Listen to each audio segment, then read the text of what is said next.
and we're going to get started. Hi, my name is Michael Dobson, President and CEO of the Dream Foundation. Dream Foundation is a 501c3 not-for-profit. We're a statewide organization that focuses on the legacy of Dr. Martin Luther King. We also oversee the nation's first specialty license tag with Dr. King's image on it, the Live the Dream license plate. And in dealing with the legacy and being clear with the legacy of Dr. King, what we also do is focus on issues of criminal justice reform, voting, which is at its core and which we will be addressing today, issues of small business, entrepreneurship, and all those issues that impact the African American community and minorities communities, and those things that we strive for to make us equal in America. And today we're going to talk about the subject of voting. As all of you know, in the state of Florida in 2018, voters overwhelmingly voted to Amendment 4, which was to provide some relief to those 1.4 million citizens whose right to vote has been eliminated. And frankly, they've been disenfranchised due to them having a felony on their record.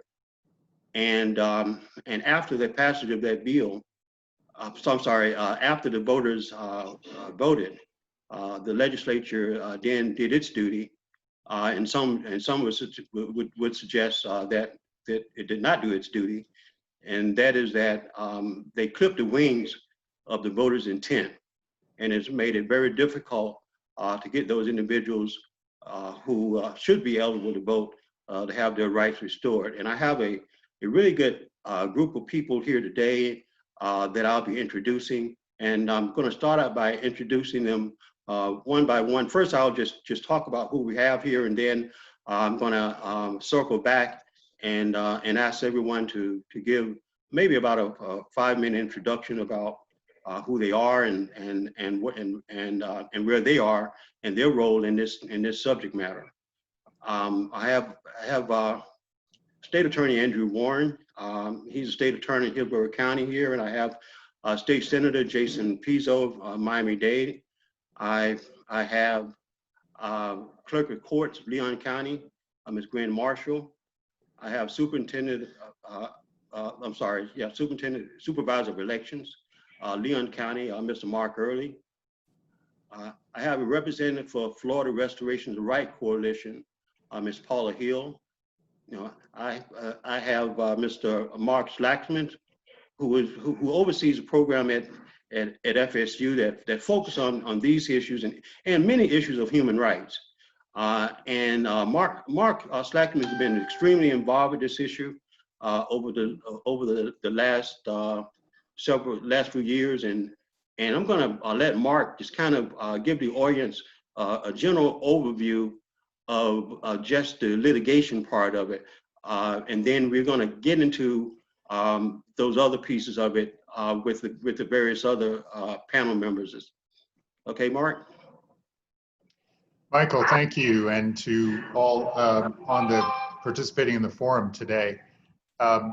Yes, I can give you a quick scene setter of sorts. I had the privilege, among other things, of serving as Assistant General Counsel and clemency aide to Governor Lawton Childs, and handled what is still referred to as civil rights restoration, among other aspects of clemency. Years later, I was the principal investigator in a Florida Bar Foundation funded project rethinking civil rights restoration in Florida.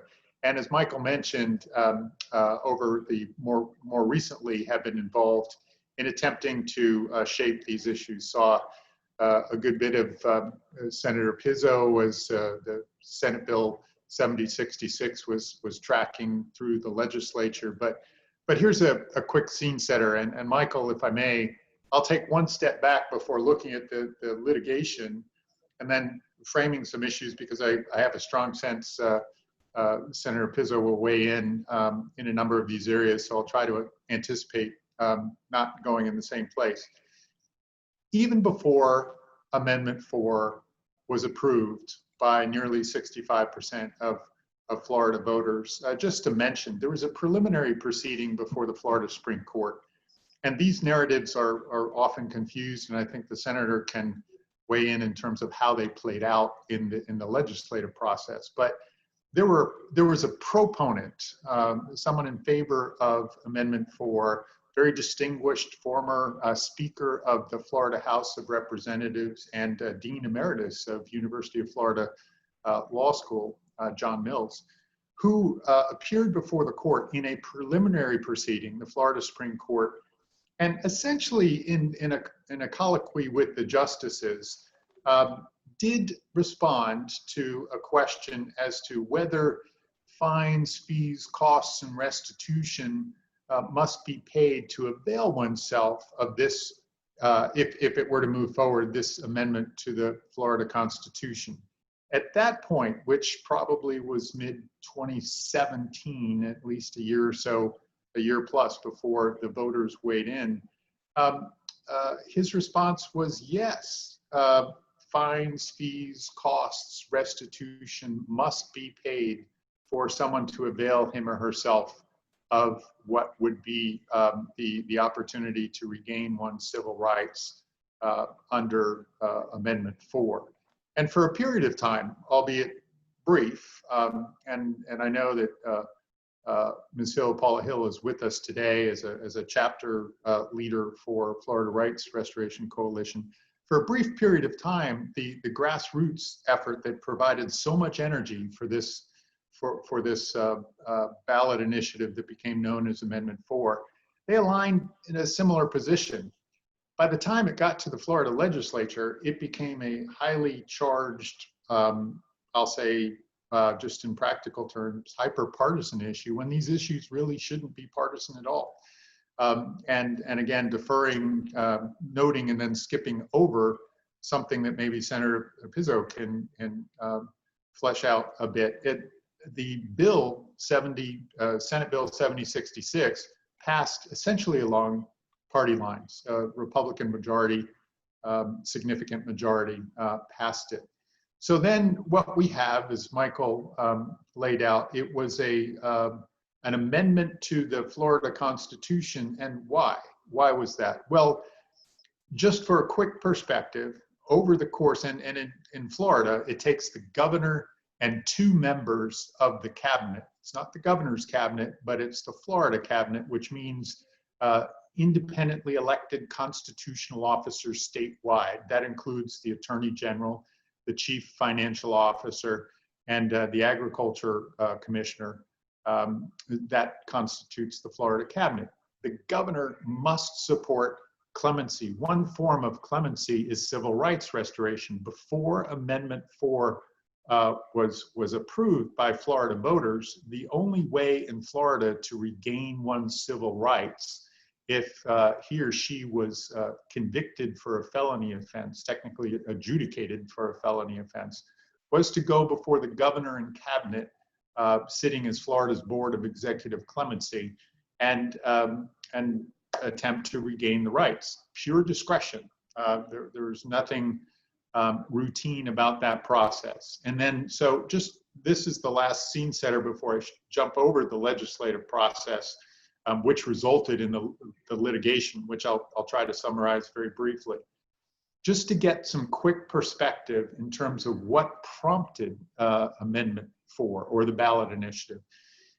Over the course of 4 years, during the Crist administration, it's the governor and cabinet again, they granted over the course of 4 years 155,000 civil rights restorations. And that specifically, again, includes voting eligibility, right to serve on a jury, right to hold public office. Firearm authority is also lost upon conviction for a felony offense, but that's handled separately for public safety issues, nothing to do with really Second Amendment analysis.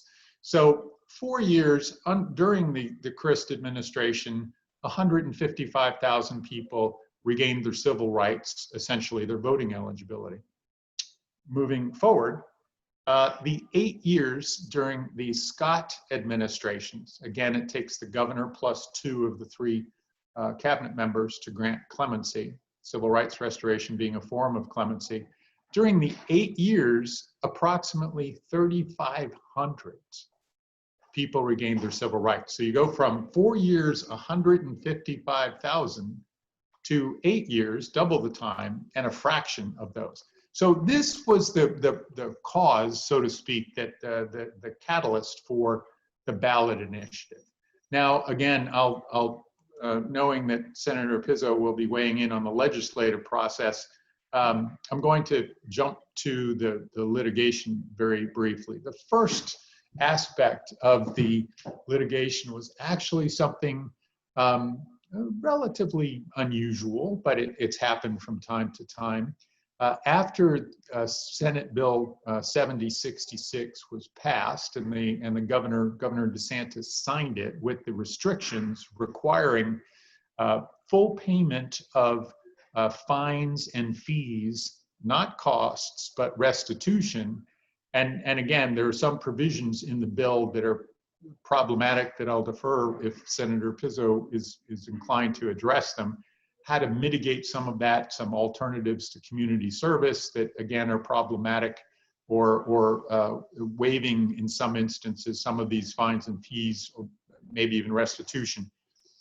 But so the first aspect of litigation was the governor's request, not at the federal court level, but to the Florida Supreme Court for an advisory opinion, essentially to attempt to, and it was, I sat in the gallery during oral arguments. It was a very kind of artfully phrased what the governor was asking for and not asking for the court to do. And oh, by the way, that advisory opinion was non-binding. So even the opinion that it ultimately issued, non-binding. I'll just kind of jump back and then move forward. Remember the preliminary proceeding that I was referring to before Amendment 4 passed? The only jurisdiction that the Florida Supreme Court had in that preliminary proceeding before Amendment 4 became known as Amendment 4, 2 points of analysis: whether the matter before the Florida Supreme Court addressed a single subject, and whether the summary language of the ballot initiative was consistent with what the initiative would do.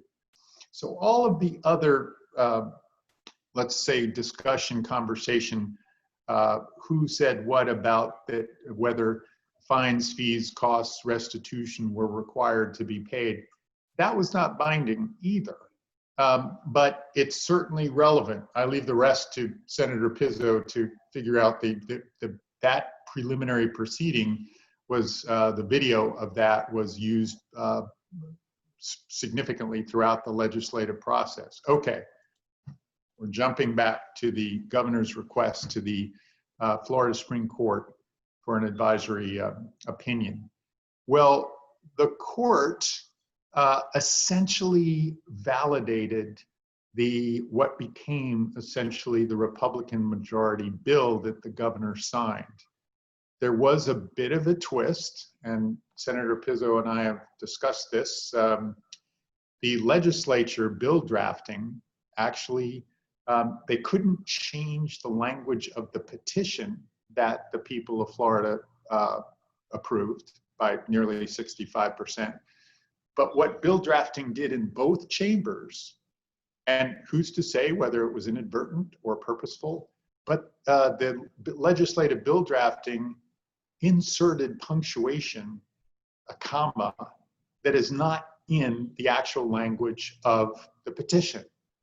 Doesn't sound like a really exciting issue, but it's hugely significant for purposes of the rules of syntax, sentence structure. Not so much that whatever the subject matter is, but just how meaning is derived from sentences. And by inserting that comma, at least there was a strong, a grammarian would say, it significantly changed the meaning or intent of the language. And the language in question was, what exactly is completion of all terms of sentence? And as I say, Senator Pizzo and I have discussed this, so I'll leave that there and then move on.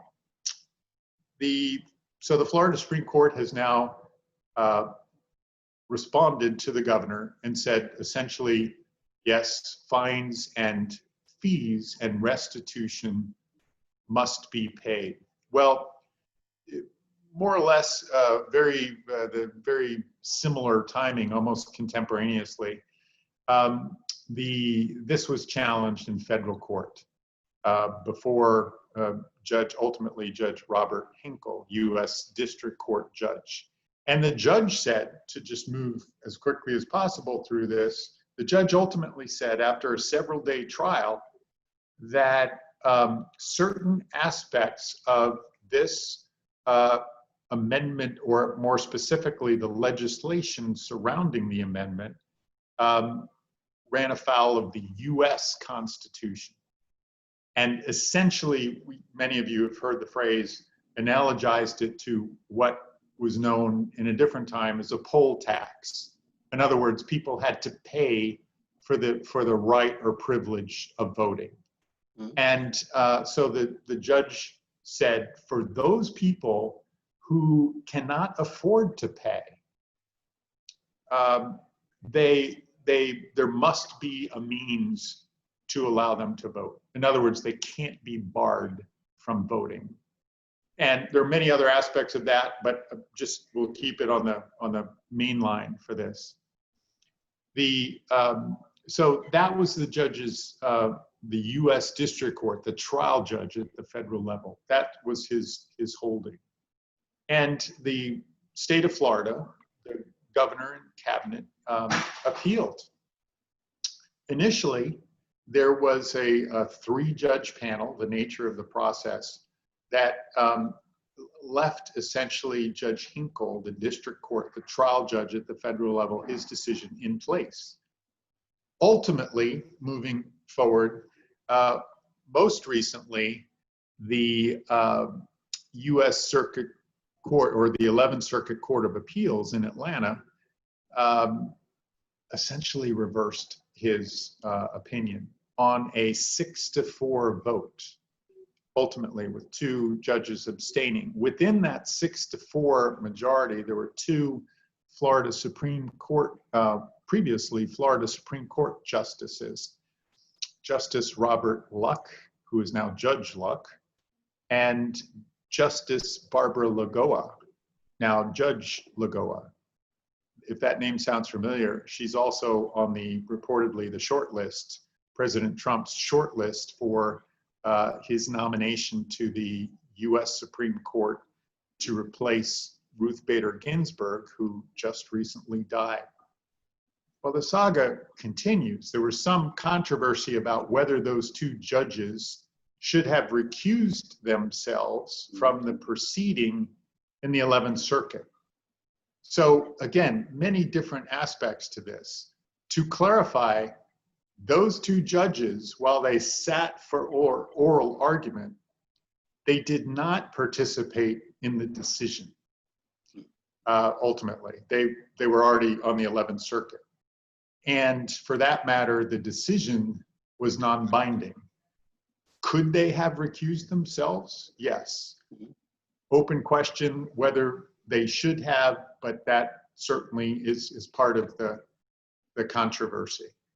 So what we're left with now, after the 11th Circuit had 1 judge shifted position in that majority of 6, it would have been 5-5, and the district court judge, Judge Hinkle's opinion, which would have provided for relief, which would have allowed people to vote if they could not afford to pay their fines and fees, that decision would have withstood the challenge.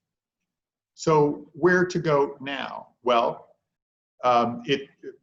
never say never, but highly improbable that any effort to petition for writ of certiorari, which, in other words, to get the case to the U.S. Supreme Court, even if expedited, again, won't say impossible, but highly unlikely that it would be done in time for the registration deadline on October 5, and or open question whether the courts would intervene if the Supreme Court were so inclined. And here is another aspect that Judge Ruth Bader Ginsburg again, just died. Her memorial service today, in fact. She was one of 3 justices at the U.S. Supreme Court that would have lifted the 11th court stay.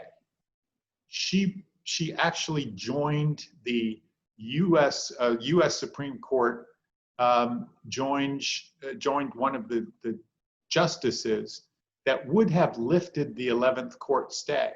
So there's so many dimensions to this, so many narratives, some well-founded, some unfounded, some are operative during certain time frames and not others. Mm-hmm. But basically what we're left with is legislation that is highly restrictive, that if we begin and end with the fact that in 2016, there was research that indicated, now keep this in context, Florida is the 3rd most populous state. However, research in 2016 indicated that nearly half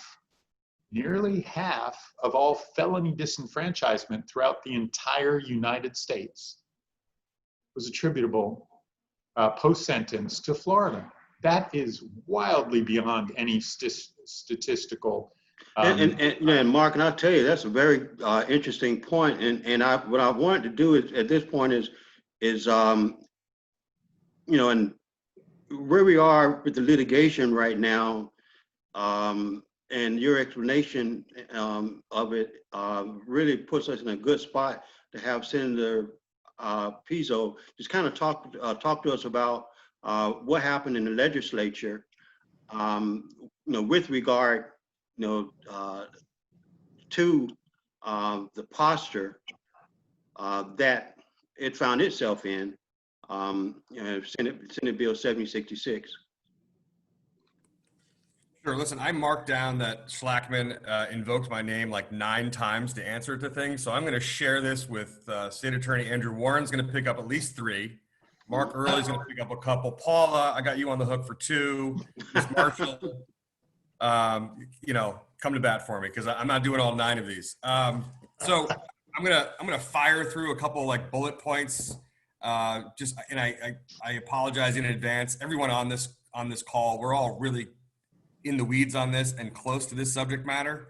And so it would probably be better if we kind of just Brady Bunch this on the Zoom call here and everybody kind of just popped in. We all looked at each other and did this. But, so I call him Professor Schlackman when he's in committee meetings or when I see him, he says, oh no, it's just Mark. And yeah, okay.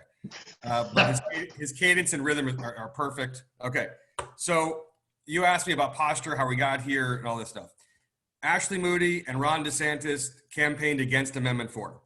And we knew that going in, that should they be elected, they had campaigned against it. I don't think, unless numbers showed otherwise, I thought they might have, that they were going to change their mind and say, you know what, kumbaya, everybody gets to vote. Let's not worry about it. You owe it, but for the purposes of voting, it's fine. And knowing that that was their campaign position and that they were stuck on it, I looked at my own party, which is the Democratic Party, and the majority was just hell-bent on the idea that this is self-executing. I really didn't understand. I understand the concept and theory of what that meant, but I'm like, okay, if it's just left at that, it's self-executing, fine. But wait a second, we're going into a session where the governor's about to get sworn in, the attorney general's about to get sworn in, and we're going to be returning and convening a session where the House is a Republican majority, the Senate is a Republican majority, the cabinet, with the exception of Nikki Fried, are all Republicans, and the court with new appointments coming is also going to lean to the right. So, folks, it's like the German philosopher Hegel said, the state is the reality. So who's ever in control is basically going to dictate, because they have the votes to do so. And whatever the legislature might put out, and this is DeSantis, the sort of, causing alarm is when he said, I'm going to look to the legislature, to provide clarity. Ooh, okay. We didn't think that, there was anything confusing. So comes in office, and I knew that was the position. And I knew traditionally, so this is where there should be a documentary on this, because there was so much stuff going on behind the scenes, not in a nefarious way, just the machinations of all of this. I was in contact with all of you while this was going on. We were all having conversations, again, not in a sinister, non-sunshine way, just thinking things through, playing chess and not checkers. So knowing that was their position, but also mindful of this fact, folks, 5,149,926 people voted for Amendment 4, but only 4,076,000 voted for DeSantis, which means a healthy chunk, a necessary chunk of his voting base also voted for this. Here's also what I knew. I was mindful, and everyone on this call is guilty of the same thing, so you probably do the same exercise vicariously once in a while. You should.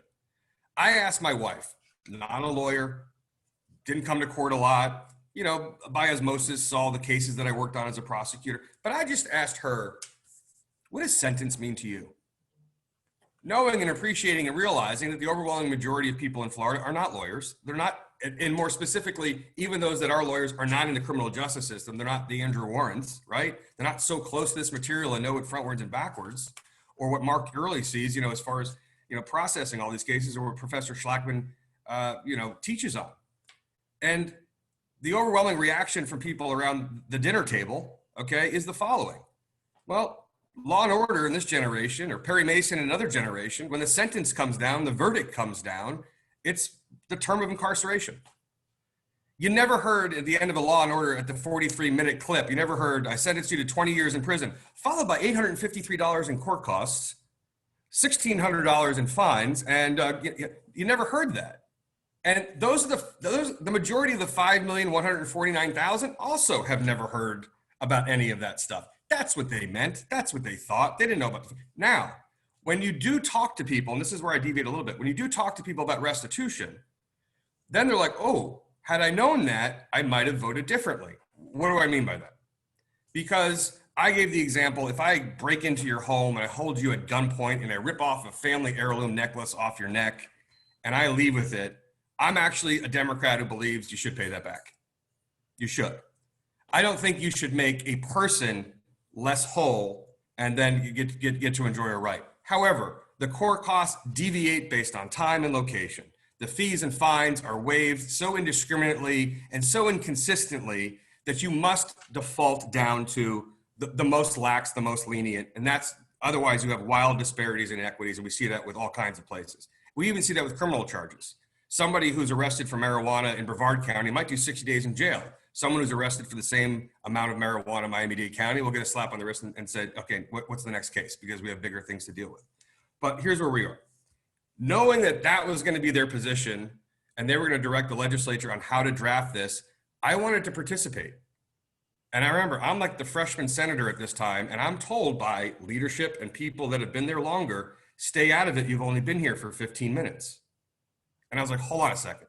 There are going to be a few people who have never been in a courtroom, who don't understand this section of the law, that are going to be drafting this. I think we should have a say. To cover my butt, I actually did an op-ed in the Miami Herald that said and explained why I'm engaging with the other side. You know, you've heard these analogies and these metaphors and allegories about if you're not at the table, you're on the menu. Well, literally, we're going to have to, our constituents would have to eat from a menu that somebody else was going to draft. I wanted to put a couple entrees on there. And we did a couple things, and State Attorney Warren and I even spoke about this. You know, the original draft of the bill had no provision for judges to actually touch these cases. And in criminal law, a judge can't touch a legal sentence after 60 days. There was no provision even contemplated originally to be able to do any kind of modification or whatever in the system. So I wrote a letter to Ashley Moody, the Attorney General, on April 9th. And this is while things were about to be filed. And I wanted to foreclose one category. And I said, Madam Attorney General, I know I joined 5,149,925 other Floridians by asking you, could you please define sentence? I figured if she gave a legal opinion, then we would know what kind of deal we would be getting, right? Because it would default to the executive branch afterwards anyway. What kind of deal would we be getting based on her interpretation of sentence? She did not answer the letter, but after session she did, and she says, it is this office's policy not to comment, and this is really important, not to comment on pending legislation or pending litigation. So after the session, when I think we did put some okay stuff in the bad bill, okay, or made it less bad, I think the governor's office called, not happy, had, not exactly satisfied with what was in the bill. When they asked, as Professor Schlackman says, for that limited, narrow scope of opinion, I think you otherwise naturally would have gone to the Attorney General for that opinion. And then come to find out, well, I already answered a letter that said that I wouldn't comment on pending litigation, which obviously was coming. So you had that narrow scope, which I think is kind of a big deal because, you know, Bob Butterworth gave a legal opinion within 5 days to the governor on the polluters pay, Amendment 6 or something like 24 years ago. So it was not unprecedented. It's something that could have been done. But I think they wanted to see how good of a deal they could have gotten. There were some really bad parts of the bill that came out. We narrowed murder, the definitions of murder and stuff, and sex offense actually expanded substantially, adding a number of things. I was actually okay with the expansion on sex offense because female genital mutilation was actually not even considered under 943. I think it should have been, and it was. Then when you get to sentence, we had another issue. And the issue is when you hear sentence, that's actually a document. There's a judgment and sentence. In some of the 20 circuits, the judgment and sentence is one particular document. In Miami-Dade County, the judgment and sentence are two separate documents.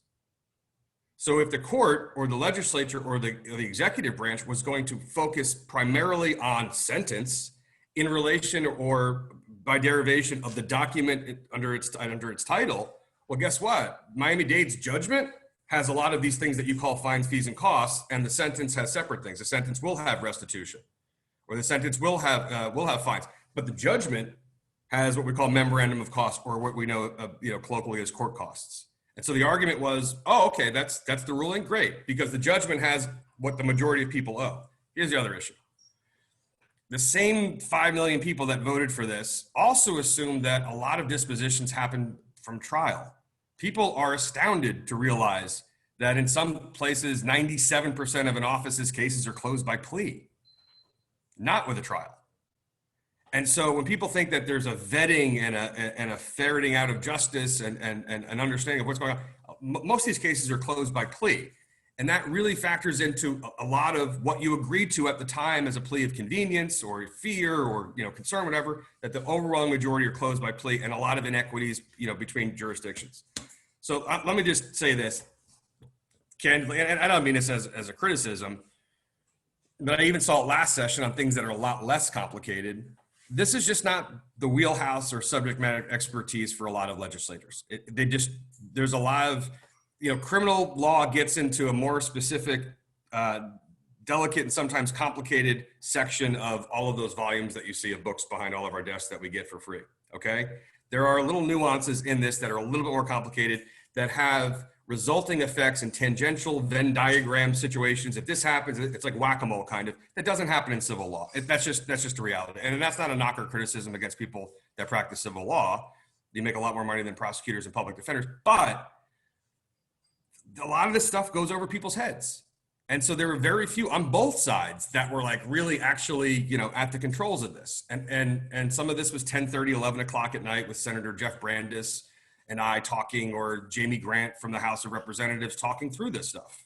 Not the bulk of other legislators that kind of just made decisions or determinations based on that stuff. So, but I go back to this. DeSantis, Moody, that team were campaigned against Amendment 4, and they held so tight onto that idea. But then I thought when the numbers came out that they would have taken a hard look and realized that looming number of 1.4 million that we hear about all the time, right? The 1.4 million returning citizens. You would have thunk that people would be banging down the door to be able to register or find out the status of their cases or want to vote again. You'd think that certainly it would be longer than the line at the Apple store on the eve of the release of another iPhone, okay? And that it would be huge. But for some combination, and Paula knows what I'm talking about because I flew up to Tallahassee and then drove to Jacksonville to do the same thing. And it was sort of talking people, back and unpacking a lot of the complexity and confusion and basically telling everybody, you're not going to get prosecuted for filling out a form wrong. Don't worry about registering. The government's not bad. Trying to do whatever we can to foster kind of enthusiasm. And it just wasn't there. And sociologists will probably can do a paper on this later.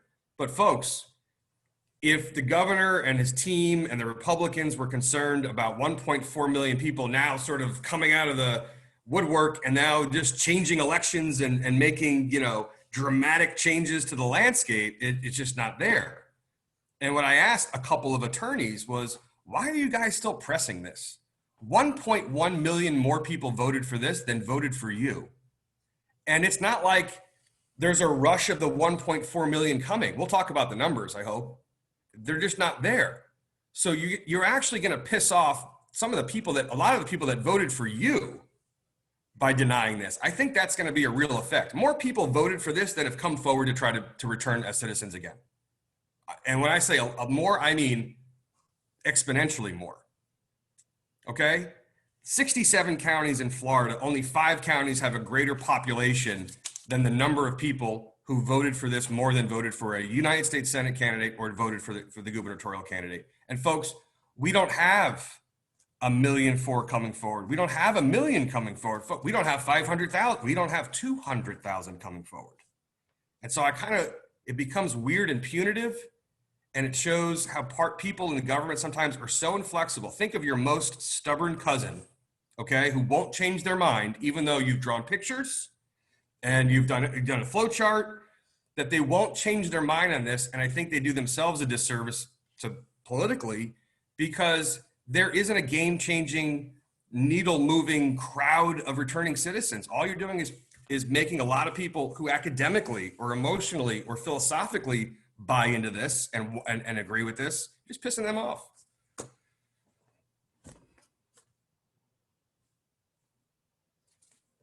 Who's next?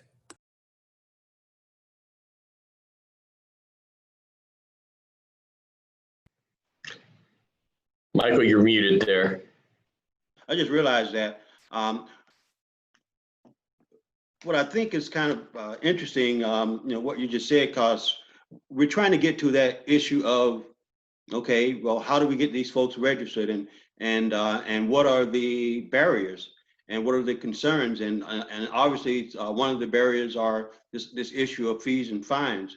And to that point, I want to ask Clerk of Court Gwen Marshall to kind of give us some insight as to what processes is in place to allow those individuals that are seeking to get that information that folks like State Attorney Andrew Warren needs to have, and those other individuals working with Paula, with Florida Restoration of Rights, the information that they need so they can figure out, okay, well, how can I make these individuals eligible?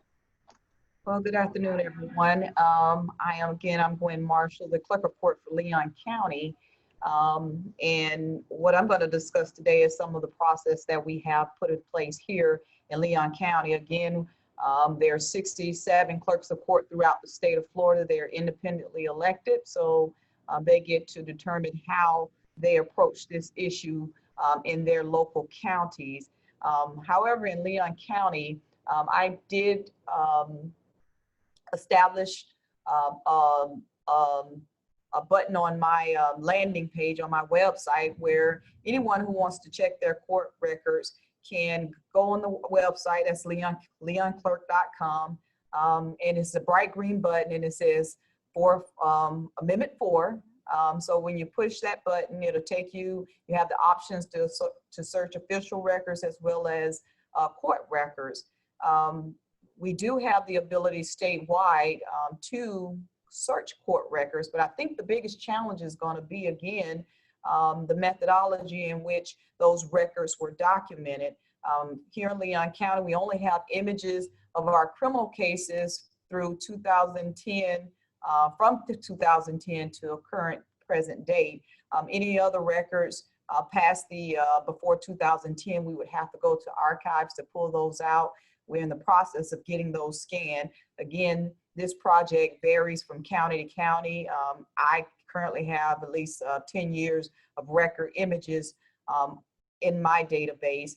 However, the other challenges when you get in there is being able to understand a disposition, a final judgment in order. Sometimes, depending on the judge, I've seen where notes were made on the side of the order that wasn't actually recorded as a separate documentation in the court record. Some records I see the final judgment sentence in different locations, and again, restitution prior to 2010, Department of Correction tracked restitutions. Well, no, the state attorney's office tracked restitution. So we don't have those records in our database.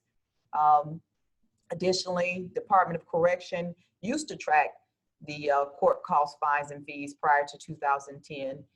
So we don't have those records as well in our database. So if you have an ex-felon who wants to come see exactly what his court obligations is, they might run into that challenge. There's multiple challenges. I know that was one of the significant issues in Judge Hinkle's ruling, just being able to access that data.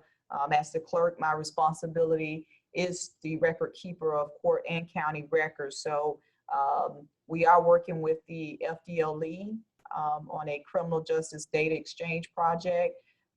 So that is in the works, of where we're trying to create a comprehensive statewide database so we can compile all this data together. However, unfortunately, it varies from county to county and state to state. You're muted again, Michael. Before I move on, I just want to ask you a little follow-up question. Actually, regarding that issue about data, as I understand it, we still don't have a singular place that we can go, or individuals can go and get that information. And you mentioned the FDLE. Now, was that a part of what I guess the state suggested in its filing that would happen?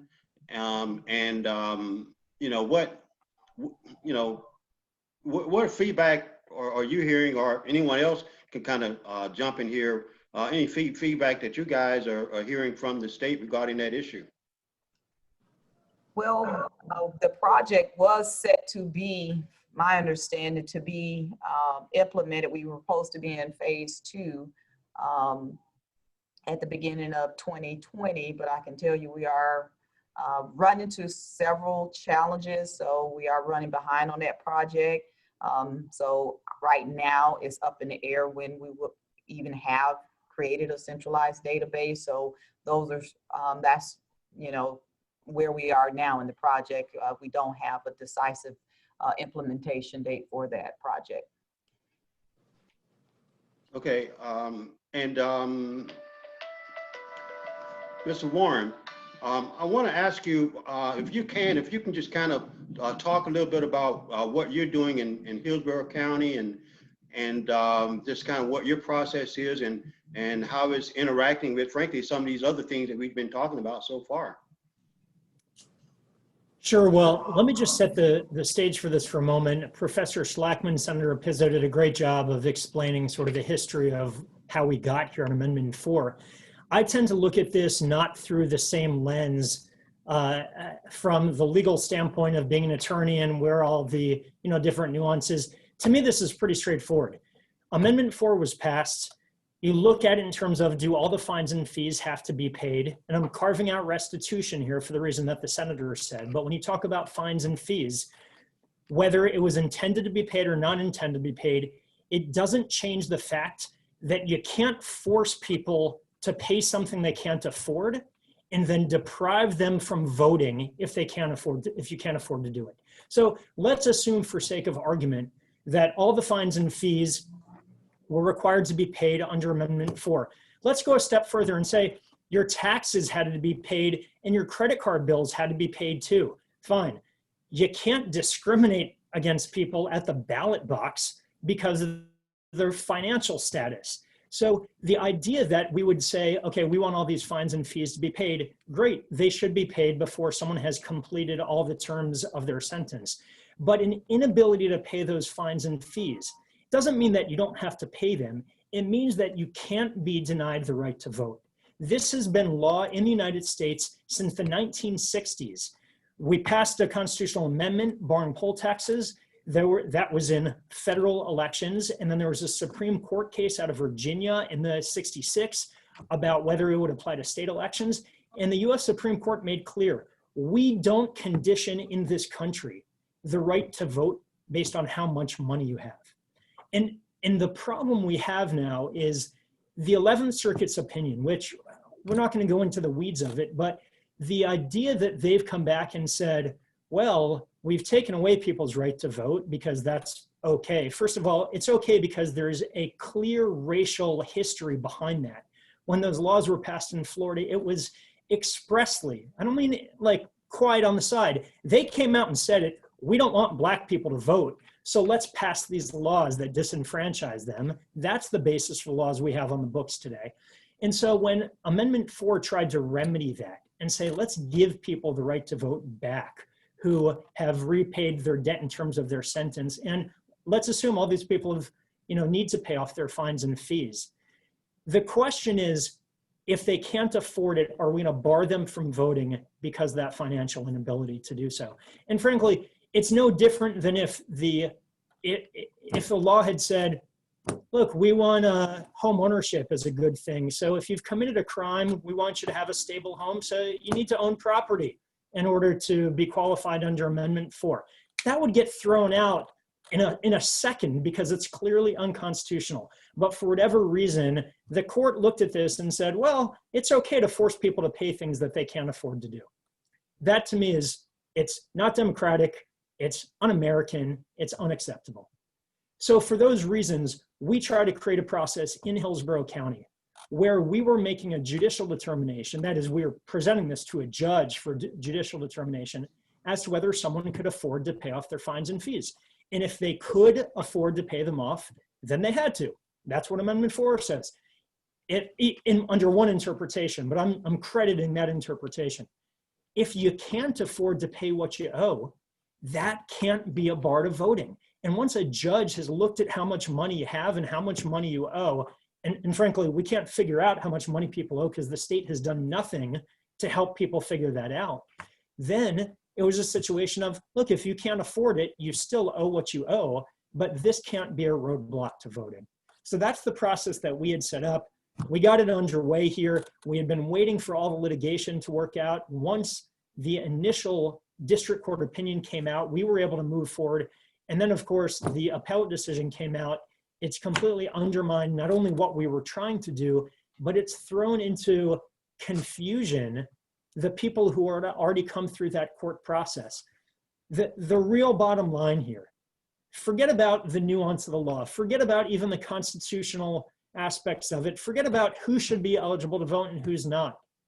65% of Floridians passed Amendment 4 2 years ago. It's been 2 years now, and has the state of Florida done anything to help implement the law for what the voters wanted? No. Instead, as a whole, this government has created confusion and chaos that has discouraged people from voting, wasted court resources, created huge issues about who's eligible to vote, and it's as if the powers that be don't even realize that we have an election coming up in 39 days, or maybe they just don't care.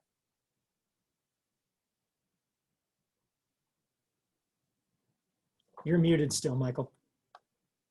But thank you so much. And before I move on and ask Mr. Early to say something, I just want to just kind of mention something Senator Pizzo was saying earlier, and I've had these conversations with him and others, and that is the lack of seeing so many individuals rushing and wanting to register to vote.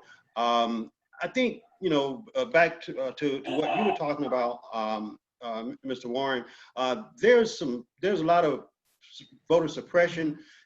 Everything that we get from the legislature, from the governor's office on these issues, every legal move that we hear about, it impacts an individual's confidence that they can legally register to vote or even try to register to vote. Because there are a lot of individuals that have a fear, frankly, of government, and in some cases, being in a government building. I know it may sound odd to some people. Michael, I think, and I think Paula can probably actually speak to this even better with having direct contact with people and trying to recruit bodies really to get back. But I disagree a little bit. I think there's apathy. I think there's apathy with people who have never committed a crime and just don't show up to vote. I mean, you talk about it from a political party perspective, there are more registered Democrats than there are Republicans. So if everybody showed up with the same percentage of turnout, we would have different outcomes. But I think there is an apathy, whether it's a combination realistically of I don't want to deal with the man anymore. I don't want to fill out any forms. I want to stay as far. I never want to see a government form or a clerk's office or a sheet of paper ever again. But I challenge you to this, and maybe we should go back to Andrew Warren on this. I bet you the majority of cases his office has handled don't really involve expensive payments of anything. I mean, just this morning, we had somebody reach out from Escambia County. She's like, I had a 2011 case. I paid everything. Can I register? It was a 5-minute conversation. She's going to register to vote today.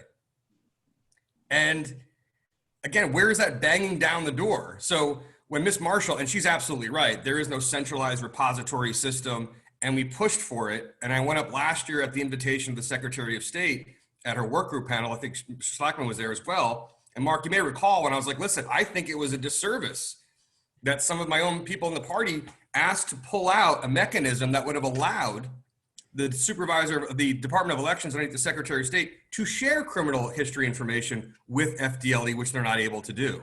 And by insisting that that provision be removed, now, if I've got 2 cases, one in State Attorney Andrew Warren's district, one in Miss Marshall's district, I have to contact the clerks independently, individually to find out what my status is. I actually liked the idea of having a free sharing of information, but I will tell you, and he's not giving himself enough credit, if Andrew, State Attorney Warren, excuse me, but if Andrew were to be honest, you can go to his office and part of his process is going to be, they're going to pull your, what's called an NCIC, they're going to pull everything that you've ever had, because they're not going to let you leave with a false sense of hope that the one case he handled for you, you know, in the felony in Hillsborough, so to speak, is the only thing that you have now go vote and set you up for disaster. Miami-Dade does the same thing. We'll let you know where you have cases from everywhere. But it would have been efficient if there was a one-stop shopping. So when you read these articles about 80,000 plus people waiting for the Secretary of State or the Department of Elections to tell them what their status is, they don't have the ability to get that information from a law enforcement agency. It's prohibited. But there was a provision in there and it was removed. Okay. Just to follow up very quickly on that, because I'd love to hear from Ms. Hill too, from the FRC, but I agree with what Senator Pizzo said. I mean, I know how hard the FRC and other groups, League of Women Voters, ACLU around the state, have been working to spread the word on this, to sign people up, to have them to participate in the Amendment 4 process. And you see how much work is being done on both sides of the partisan spectrum to get the vote out. But there is a lot of apathy. I mean, we estimate 100,000 people in Hillsborough County are subject to Amendment 4, and we've had, you know, a couple thousand who have reached out about, I'd like to participate. It's a really low rate, but it's the type of thing that was not intended to happen in one election cycle. I mean, re-enfranchising voters was not meant to be just for the 2020 election. It's supposed to be for forever. It's supposed to be for the next several elections to encourage more people to participate in our democracy. And that does take some time. It's not like everyone's going to wake up one day and say, oh, now I'm going to register to vote. Okay. Okay. Mark Early, if you can tell us a little bit about what, not only, the Supervisor Elections Office here in Leon County, but I know that you have an important role in your state association, and I also know that you've been involved with the litigation that's been going on as well. And if you can just kind of give us a sense of what your office and offices around the state of Florida like yours are doing. Well, yeah, I think when Amendment 4 was first passed and it took effect January 8th of 2019, there was a big push and a lot of interest. Some of the apathy that we are seeing now, the initial groundswell, I think, was pretty remarkable and very promising. And we had a big event on that Saturday in my office, and hundreds of people showed up, and many more registered to vote online. So there was a lot of interest and a lot of people really celebrating their newfound ability to get registered to vote. But once session started and the back and forth, and I think there became a lot of confusion as to what people's current rights are. I see the 4 big problems that are affecting people and preventing people from trying to get registered are certainly some apathy. And again, you see that across the board, whether you're a returning citizen or not. But really, a lot of what I hear is really fear of making a mistake. they've committed a felony before, they've been penalized, they've done time, and they are just afraid to sign that voter registration application and potentially commit another felony, because that's a third-degree felony, and it says so right there. We've certainly been reaching out with other groups, just like the FRRC, the Big Bend Voting Rights Coalition, and lots of local groups here. And I think this has happened across the state to some degree or another, depending on the supervisor's office. We try and reassure folks that, you know, unless we see clear intent to defraud, you know that you've not, you know, finished your sentencing in some form or another. And especially if you're trying to organize and get a whole lot of people that maybe have not met their requirements. Based upon my discussions with the local state attorney here, they've reassured us that they are not really interested in trying to press these cases because, first of all, it's very difficult to prove. And they've got to, you know, there's a lot of cases on their plate, and why take these kind of things on? Another problem is just a knowledge after all of, and this I guess kind of goes with the last two, knowledge or confusion of what Amendment 4 actually means, especially in regards to Senate Bill 7066 and the multiple court cases, which kind of opened it up more and kind of got rid of a lot of the requirements of 7066. Then that was all taken back. So there's just been so much upheaval in what the meaning of Amendment 4 even means that I think the people are, there's a lot of people confused. And the ability to, as Clerk Marshall has said, the ability to go back and actually research your case or know what you actually owe can be a very, very difficult undertaking or endeavor for people to try and jump into. And that, I think that was brought forth very clearly. So, you know, here in the weeds where we're the 67 supervisors of elections, we're the ones that register people or take people off the rolls due to ineligibility.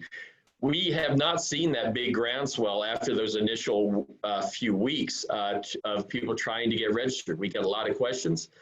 We try and answer them, and we say, I've told people, you know, based on what you're telling me, I think you're completely okay to get registered to vote. And they just back away and say, no, I just don't feel secure of doing this. Now, is that a lot? Is that, you know, 1.4 million? No, I think, as Senator Pizzo has said, there's a lot of apathy out there. And again, that's across the board in our population. But this is a process. This, hopefully we aren't at the final word, but we may be, as to what Amendment 4 in Senate Bill 7066 means. I really look forward to the ability to have some kind of a centralized repository where officials like myself who are researching the eligibility issues have a place to go and get some good information. And actually the potential voters, the returning citizens themselves, have an ability to go and find that information out also. One thing that's worth noting, though, is that through all of this turmoil and questions about the status of legal financial obligations as far as impacts your eligibility, we have not, our supervisors of elections in Florida have not received the first, at least not here in Leon County, and most of the other counties that I'm aware of have not received the first, what we call felons packet, which is a document that is actually trying to remove someone from the rolls because they still have outstanding legal financial obligations. The way it works is the state does the research. They look at, for people that are already on the rolls, there is no pre-vetting for whether you've had your rights restored unless somebody initiates that. But we do have a process under 98.065 in Florida statutes that is an eligibility review process at 98.075. And the state compares the voter rolls with the information they get from Department of Corrections and other sources and looks for matches of people that may not have fulfilled all their sentencing guidelines and that are registered. And we have a process that's been going on for years and years that we then institute an ineligibility review process based on that packet. We get those packets and we've been getting them for a long time. There was a brief pause after 7066 and the passage of Amendment 4 up until about, it was June 1st of 2019. We didn't get any packets. That was very unusual. But since then, we have been getting the packets, but none of them have anything to do with legal financial obligations. So I think it's a barrier to people getting back on the rolls. But as far as I know, not one person or a very limited number have actually been taken off the rolls who have been registered based upon outstanding financial obligations. I encourage people, I try to get rid of that fear that If you're certain or you feel very secure in your own heart that you've fulfilled all your sentencing obligations, please come get registered. If it turns out you're wrong, the worst that can happen is you'll be taken back off the rolls. But you know, that's kind of where you started from anyway. So that's not a big penalty at that point. I'm not saying that not being allowed to vote is not something important, but it's not like you're facing more jail time or anything like that or another prosecution. And if you are uncertain, certainly try and do the research, contact the Clerk of Courts, Department of Corrections. There's various groups. FDLE can help. The Executive Clemency Review Board, you know, in some instances, they may have some data. Or, you know, just go look at your sentencing documents and make sure you understand what you're actually owing to the state of Florida based upon the judgment you were faced with. But we have not seen that big groundswell. We were hoping to actually have a lot more people. The status right now is that if you're uncertain, you can also ask the Department of State to give an advisory opinion on whether you are eligible or not. So if you're looking to get registered, there is the advisory opinion process that was modified greatly by Judge Hinkle and was actually, I think, a very good process. That it gave a time limit for the state to respond, and if they didn't respond in a certain amount of time, your rights were restored. You could consider yourself to be eligible because he was kind of putting the onus on the state, which I don't think was a bad thing. That has since been removed, and certainly the qualifications that you have to fulfill all your financial obligations have been put back in force, regardless of whether you have an ability to pay or not. And that, I think, is a very bad decision. It would be great to see that appealed to the Supreme Court, but you know, a lot of things are happening at the Supreme Court right now too. So we'll see where it goes from here. But not much is likely to change between now and the election. Mm-hmm. Okay. Now, and Paula, you're working with the FRCC, and I was wondering if you can just kind of share some insight with the audience and the citizens about what it is your organization is doing, and for those individuals who are wanting to register to vote, given all this stuff that's happening, the legal wranglings and et cetera. You know, how can they engage FRCC and what your programs are? Okay, so first is FRRC. FRRC. I'm sorry.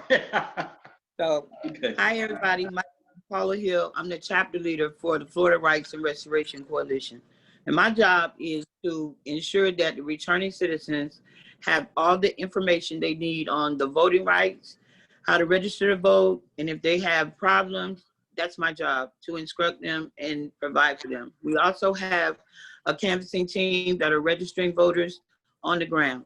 So we provide all the necessary things that they need. If they owe fines and fees, then we refer them to the Fines and Fees Department at FRC that can do whatever they need to get their fines and fees paid. FRC is a grassroots organization that is made up by all returning citizens and people that are deeply impacted. Our job is to ensure that the returning citizens have all the information that they need and want. So first, let me explain. I myself am a returning citizen. How I feel about the governor's decision to deny us the right to vote. My first question is, I would love to have a conversation with Governor DeSantis. It is not only to me a slap in the face, but a confusion as to what is so necessary for him to be so adamant about us not voting. We come home, we have decided to change our lives. We become gainfully employed. They take taxes out of our checks. So we are taxpayers. Taxpayers vote. So it's funny, and people say that I'm crazy, but I have crazy ideas that go through my head. So if we are paying taxes and we can't vote, then don't make us pay taxes, because taxpayers have the right to say where their tax dollars are spent. That's what voters do. So all the people that make the laws are governing how our lives are done. We spend time in the Department of Corrections, but we have fines and fees. So that's totally different from my sentence. So when I stood up in front of the judge and he sentenced me to 4 years in the Department of Corrections, he did not attach, you owe $1,500 in fines and fees and court costs. That wasn't attached. That was something totally different. So me paying, it's not that me, and I speak for a lot of other returning citizens, it's not that we don't want to pay our fines and fees, it's that we can't afford to. I live in, you know, it's like they're making a big issue, and this may be a little off key. They make a big issue about us voting, but when we come home, we can't find adequate and safe and sanitary housing. Because we speak out about the conditions that we live in and we call code enforcement, we get put out. And that's something that I'm going through now. But I'm not a voter, so I can't speak. So those are just some of the things that returning citizens go through because we can't vote. And then we have city officials that don't help us. We have to live with rats and big spiders and all these stuff in our houses, mold and mildew. And then when we call code enforcement on the slumlords that we're living with, we get put out. So that is why a lot of us want to vote, to change the conditions in our communities when we come back. It's not about just wanting to vote. It's about changing our conditions in the communities where we live. So we won't have to live with the drug deals going on in front of our houses. So we won't have to live with the landlords that mistreat us. It's more, it's bigger than just the need to vote. It's about changing the things that we come back to because we want to live right. We want to do right. We want to change our circumstances that led us into the positions that we were in. We're not convicted felons. We're returning citizens because we're returning to a society that we left in the wrong way. We're not perfect, but we're trying to do better. And we're just asking for a chance to vote. And technically, if we be clear, voting is a constitutional right. It should never be taken. So me as chapter leader, I go out in the community, even with Corona. They give me hand sanitizer. They send us masks and everything to go out and engage and find the returning citizens. No, a lot of them don't want to vote because they have a fear of being arrested. But we as a collective can change that because we can talk to them and we can tell them, this is what I have. And they provide us with the copies of the thing. You don't have to be sure. You just have to be, it says on here, let me read it so I don't want to say it's wrong. You have to be, you have to honestly believe that you have completed your sentence. You have to honestly believe that you have completed your sentence. So if I asked one senator that I was talking to that was so adamant against it, I said, well, tell me this. You have a daughter? He said, yeah, and I love her to death. I said, okay, so if your daughter needed surgery that would save her life, and the doctor told you it cost $1,000, $2,000, $3,000, and he said, you said, okay, doctor, do that surgery. And the doctor said, I can do the surgery, but you're gonna have to pay me up front. And you said, well, doctor, I don't have the money. He said, well, when you get the money, I'll do the surgery. How would you feel? He said, I would be devastated. I said, that's how the 1.4 million of us feel when you tell us we can't vote. So it's vital that you stand on your word when the citizens of Florida say, let these people vote, because they voted for you. They put you in office. So you're not just letting us down, you're letting them down because they put you in office. And I'm gonna try to find out so I can talk to these people and say, you put them in office and they didn't do what you asked. So it's vital that you follow what you believe in, because these people want to vote for more reasons than just to vote. These people are living in poverty, in conditions that could cause them to be sick and further in their lives. I know I am, and I have nobody to fight with me. I'll fight with you, Paula. Yeah. I know. You know. So it's for me, It's just vital. Now I have nowhere to go. I have nowhere to go because I have October 1st, I have to be out. And I have nowhere to go because I call code enforcement. And that's why I feel like if I could vote, my vote would count. Michael, Yeah. Paula raises issues that are more profoundly indicative of issues that need to be addressed from a much broader perspective, much more visceral and kind of, emotional perspective about what's wrong with certain sections or parts of society. But she brings up a couple points, and State Attorney Warren and Mark Early did the same. And I said this on the floor last year.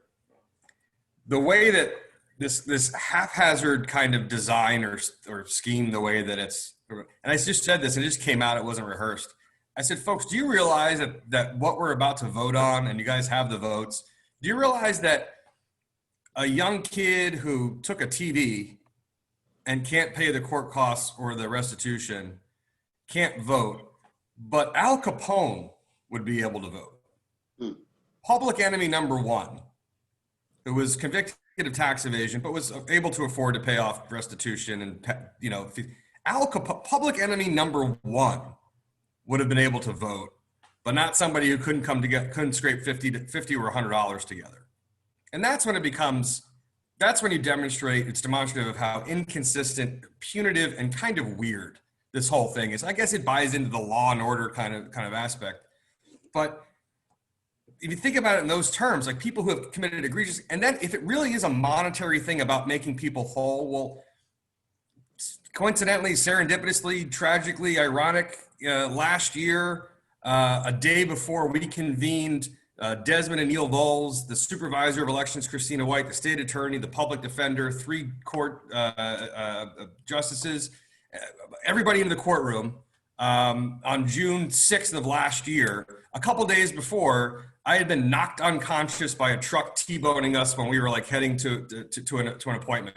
The person did not have adequate insurance to even cover any of this. That person caused far more economic harm and suffering and pain in a civil sense, not criminal, right? To the back surgery I needed, to the discs that are all disjointed now in my back, caused far more, has made me less whole, right? Mm-hmm. Than somebody who can't pay $217 in court costs. And so if it's about making people whole in the economic circuit, it's about that dynamic, well, then there's a lot of people who should be disqualified for non-criminal things that are, white collar crime that doesn't really even get convicted, for civil cases and things. O.J. Simpson was found not guilty, right? But caused amazing, devastating, tragic circumstances and found civilly liable for $30+ million. That's a lot of money. That's a lot of restitution, so to speak, arising from the same incident. Not criminal, obviously, but whatever. But you can't make the economic argument that people need to pay. It's just not consistent because there's too many other examples of where that's crap. Well, and Jason, it's not clear that the law and order argument really would carry either, because there's research, ironically, the governor and cabinet's own research, sitting as the board of executive clemency, research indicating a strong correlation between civil rights restoration and a reduction in recidivism. So if we're talking about law and order and public policy and moving people back into society with some kind of coherence and Andrew, peeling it back to make sense, and connecting some thoughts. I think sometimes we get caught in the parameters of what we're used to. If we look at other states, there are 2 states that people can vote from prison, regardless of the nature of the offense. So that it's just a perspective issue. Should there be a distinction between violent and non-violent offenses? Well, if we go back to the research saying that restoration of civil rights, civic engagement helps to reduce recidivism, not incrementally, but substantially, then it could hold that why not also apply that to violent offenders.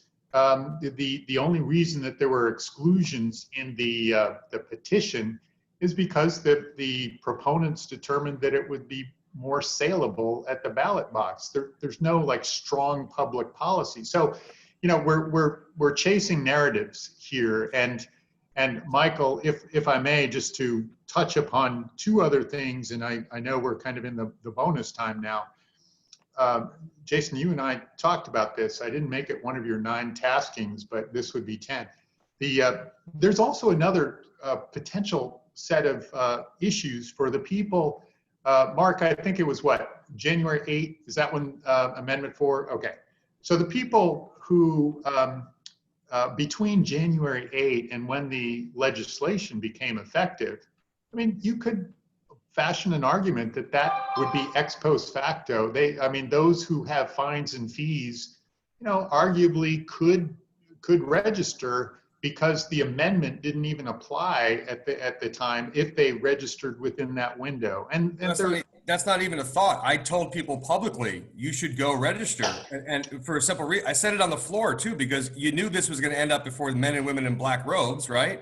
So I said, listen, surely if the highest chamber in state government is confused, arguing, and negotiating what the definition is, what these terms mean, surely the lay people out there, the non-elected officials, while this is being discussed, should go register and cannot per se be prosecuted. Andrew Warren, Kathy Rundle, Jack Campbell came out early, real early, and said nobody's going to be prosecuted for checking off the wrong box, especially because all of the big shots up in Tallahassee can't even coalesce on a definition either. And Mark, you and I talked about this extensively.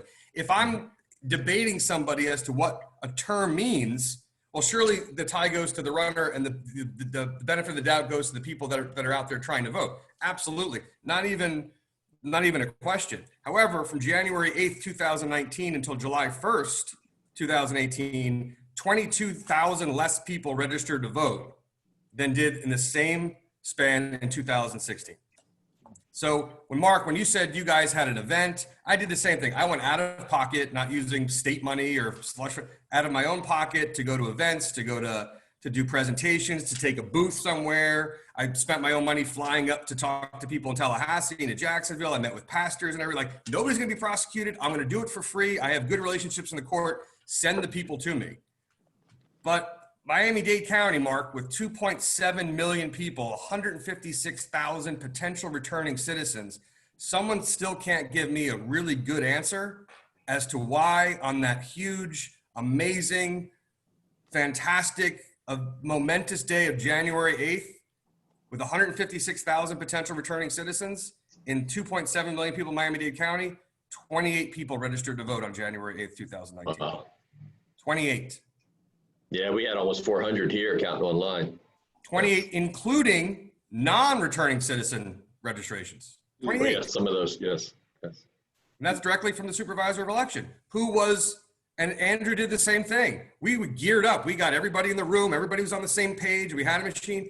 At one point, talk about like a cry wolf scenario. At one point, the public defender told me, he's like, Carlos Martinez is like, Jason, I actually have more volunteer attorneys right now ready to work than I do cases to give out. You know what, Senator Pizzo, I'm so glad that you're talking about this, and I want to circulate this around as much as possible, because right now everyone is talking about how important this election is. Everyone's talking about voting, but we need to know this fact that you just mentioned, that there's help. There are people like yourself, there's others. We're ready, we want to register people, but you gotta want it. You know, you gotta show up and say that you want to vote. You know, so we need to not be afraid to say that, you know what, the people are really not. They're not rushing down to the supervisor election and register to vote as much as they criticize what's happening in Washington or what's happening in the governor's office and et cetera. So thank you so much for talking about that. Statistics say that 3 of the people on this Zoom call will not be voting in the general election for whatever reason. 3 of the people on this Zoom call will not be voting. If you go by, I mean, I think we're a little bit more engaged and we're talking about this, so we really have no excuse. Probably, yes. But you see 10 people, you know, likely 3 or 4 are not going to vote. that are We'll be registered, having about 70% turnout. Yeah. that are registered, that have no bad experience or traumatic moment with the justice system. Just don't show up. So you've got 10 days to get registered if you want to do it. So if you want to have an impact, I tell you, the way you get 7066 changed is you put different people in office, and you do that by voting. So if you want to have an impact, get out of the chair, go get registered. Get registered in the chair. Register online. It's easy to do. Yeah, I want to ask another question about before we end, and I want to just kind of go around the group here. And for those organizations that are out there registering individuals to vote, obviously we all know the League of Women Voters. We got the Florida Restoration of Rights Coalition, and there's a lot of organizations throughout the state. Some large, some small. If they want to know what it is they need to tell people while they're going out and trying to register those returning citizens, or if they have any concerns, any trepidations about it, what would you tell them? I mean, what should we be telling them right now? I tell them, unless there's, if you believe you have your rights restored, I mean, if you believe you've completed all terms of your sentence, then Amendment 4 restores your rights automatically, and you can feel safe in getting registered to vote. If you have an uncertainty, call the clerk's office, call the Department of Corrections, call FDLE possibly. But if you feel and believe that you have you've completed all terms of your sentencing, do not be afraid to get registered to vote, because unless you're really trying to defraud us, you know, the worst that can happen is you'll be taken back off the rolls, and that takes months to happen. So it's all codified. There's a very long process. It takes about 90 to 120 days to take somebody back off the rolls, and that's if, you know, that's after it gets discovered through the process. So, you know, I'm not trying to encourage people that know they don't have their rights restored, but for those people that believe they do, but they're just afraid to approach the registration form because they're afraid to sign on that line, you don't have to be afraid of that. This is not a scheme to get people back in jail. And I'll echo what Supervisor Early just, please call the clerk's office. Right now, the courthouse is not open to the public, but we are still here in the building working behind the scenes. Regardless if we're able to work out a situation where you can fulfill your court obligations, we set our constituents up on payment plans. If you're not eligible for this election, we'll work with you, and so you'll be eligible for the next election, but just doing nothing is not an option. And, you know, I'm here, my staff, I got dedicated staff just to assist with this issue. So please give us a call and we'll do whatever we can to get the information you need to move forward with voting. Thank you. Michael, if I may, I'd like to just raise one other issue that often is conflated with the scenarios that we've just been discussing, Amendment 4, just to note it and then set it aside. You know, within Florida's 67 county detention facilities, there were, as of April, 45,000 people being detained. Different set of issues. Largely people, and State Attorney Warren, maybe you can check me on this, but the people who are detained in, you know, the county detention facilities, often known as jails, are either pretrial or many of them serving misdemeanor sentences. There are some exceptions, and but the vast majority of those haven't lost their right to vote. And then it's a question of access to voting.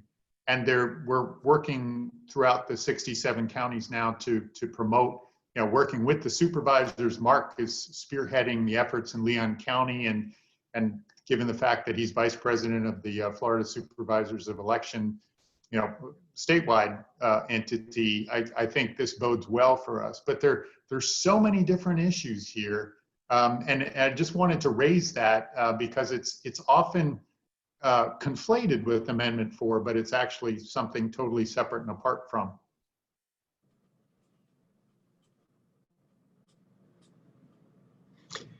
What we've Michael, done here in you- Leon County, go ahead, Senator Pizzo. State Attorney Warren, you wanted to say something?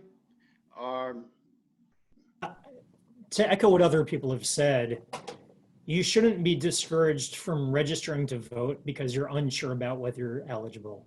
It's on the burden is on the state if to call you out if for whatever reason you're not eligible to vote. And it's not a crime unless you know that you're not eligible. Like if you're sitting at home twisting your mustache, hatching a plan to pull a fast one on the state of Florida, yeah, if you get caught, you're gonna get prosecuted for that. But simply saying, I think I'm eligible to vote, I'm not sure, and I'm gonna go ahead, you should go ahead and register to vote. Yes. And then the supervisor of elections, as Mark is saying, and the state of Florida from the Department of Elections, Department of State will figure that out. But don't be discouraged from doing it. Make sure you are exercising your right. Make sure that this state hears your voice. Register to vote, vote. Just don't vote often. Don't vote in person and again by mail and whatever crazy other ideas we're hearing circulated. Just There's some register to crazy vote. things Register to vote. Vote one time per election. per election. Thank you. Michael, I'm just going to say the same thing I've been saying for, I don't know, 18 months. I'm pretty good in a courtroom. I think I've had 2 or 3 times more trials to verdict than our attorney general and our governor combined. So I know my way around. Andrew, you can smile. It's the truth. And here's the same thing I've been saying for, I don't know, 16 to 18 months. I'm a pretty good attorney. If someone tries to prosecute you in one of the 20 circuits, I'll be your lawyer for free. Because to prove the intent that you try to defraud the system is a very high bar. And if you just remain confused and an unsophisticated, wannabe elector, and you register to try to get that right restored, it would have to be pretty nefarious, sinister, and a lot of evidence that the state's just not going to have. So if you want a pretty good attorney for free and you're worried about it, I've been saying the same thing, which is why the apathy just continues to really pull at, and really be disappointing. There are not a lot of excuses right now. Okay. Our attorney general is trying to file an investigation against Mike Bloomberg because he wants to, give $16 million. Let me tell you something. And I hope this goes viral when I say this. Okay. No box on the website for Florida Rights Restoration Coalition asks your party affiliation. They don't ask if you're a Democrat, an NPA, or a Republican. Okay. So the same pool of thousands of people they have whose fines and fees are going to get paid can just as much be a white dude who's got a Trump flag on the back of his center console fisherman boat, or a black lady in Leon County who's going to be evicted on October 1st. Okay. Just as likely. And it's a really dangerous stereotype. And what it shows is that our state government, the executive branch at least, has gone ahead and just say that just the overwhelming majority of people who have convictions in their past are the people that would never vote for us. So. And I just want to say that no matter what county you are, we have 20 chapters in 20 counties. And they can always reach out to their local chapters, or they can call the Florida Rights hotline. It's 1-877-MY-VOTE-0. Or they can always go on to the Florida Rights and Restoration website. So there's always help available. If you know me, you can always tell them I'm on Facebook, Paula Denise Hill, and I'll help them as much as I can. So I'm the chapter leader for Leon County. Anybody can call me and say, hey, I have a returning citizen that needs help. I can help them as best as I can. If I can't help them, I can call somebody at the main office and we'll get it done. That's our job, to help these returning citizens. Ms. Hill, I've advised my staff to point people your direction. Sorry. Yeah, they call me. They call me a lot. Good, good. Okay, and I just want to kind of wrap it up by first thanking all of you guys for taking the time to participate in this forum this afternoon, and I hope that it's instructive to the various organizations that are out there registering individuals to vote, and to the citizens in Florida in general. And you know, and I just want to say we have no excuses. We have no excuse. You know, all of the stuff we read in the newspapers, all the legal wranglings that are going on, all the efforts to suppress the vote. There's really no excuse. You can seek to register to vote if you have a felony record. You can still do it. You've been able to do it since, what was it, January 8th, 2019? So nothing, when you really think about it, not much has changed since then. Mark, how many voter registration applications have you rejected and returned with the 30 and 7 day within 7 days for 30 days for an appeal or hearing? How many have you done in the past year? How many people's voter registration applications have been returned? None. None. None. Folks, none. He just said it. Leon County, state capital county. Nobody's voter registration application has been returned because there's been a finding by the Secretary of State's Department of Elections that something is inconsistent or wrong, and then notifying you that you have the right to appeal it at a hearing. Nobody. Zero. Where is the apathy coming from? Oh, and thank you so much. And unless there's something else anyone want to mention, I want to again thank you so much for taking the time. And State Attorney Warren, before I leave, I just want to tell you, you know, you're good friends with my daughter, by the way. My daughter is the wife of Reverend Larry Roundtree there in Tampa. She told me to tell you hi. I told her I was going to be doing this today, okay? Thank you. She's a wonderful person and an asset to our community. Okay. Yes. She's quite something. And thank you. But you guys have a wonderful weekend, and thanks so much for taking the time. And Mark, okay. You guys take care. Okay, bye bye. Go vote. Thanks, Yes, Michael. go vote. Yeah, thank you. Talk to you later. All right.